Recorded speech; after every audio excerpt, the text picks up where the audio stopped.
Muri yeZimbabwe awa zvinge zviitika munyika yeZimbabwe awa tinge tichiti pamwe kuti nyika dzemuAfrica dzinge dzisingaoni kana kuti dzikanyarara nekuti hadzisi kuziva asi azoona kuti aiwa pazvangobuda munewspaper remuAfrica kuti aiwa ZANU-PF pairi kuti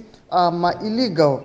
settlers vakapiwa dzimba dzavo neZANU-PF pange ichiri kukambena vavakunzi aiwa ngavaevictiwe panzvimbo dzavari kugara avo vainge vachitozviona zvese izvi nokuti pane mashoko anobuda munewspaper remuAfrica aiwa mashoko avhundutsa vanhu asati apinda mashoko avataura nokuti dzebva usubscribe wolike tina on the bell icon toramba chona maupdates anokupa pano paZim News Live nokuti same newspaper nowanzopublisha nhau dzeSADC rinonyora chiti in Zimbabwe some people received title deeds for their stands in what ZANU-PF called presidential title deeds program. Campaigns in the stolen August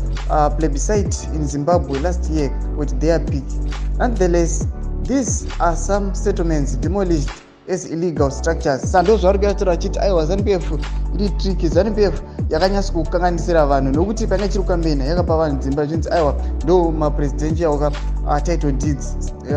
program nobva yanzi iprogram yekupiwa dzimba for free for mahara nokuda kweZANU-PF chiri kukambena asi izvezvi vabva kutonga vobva vatanga vanzi uri ma-illegal settlers ibva ipapo tobva kuputsiwa muri Zimbabwe ndo mashoko anobuda panapa munewspaper iri aiwa zvashamisa vamwe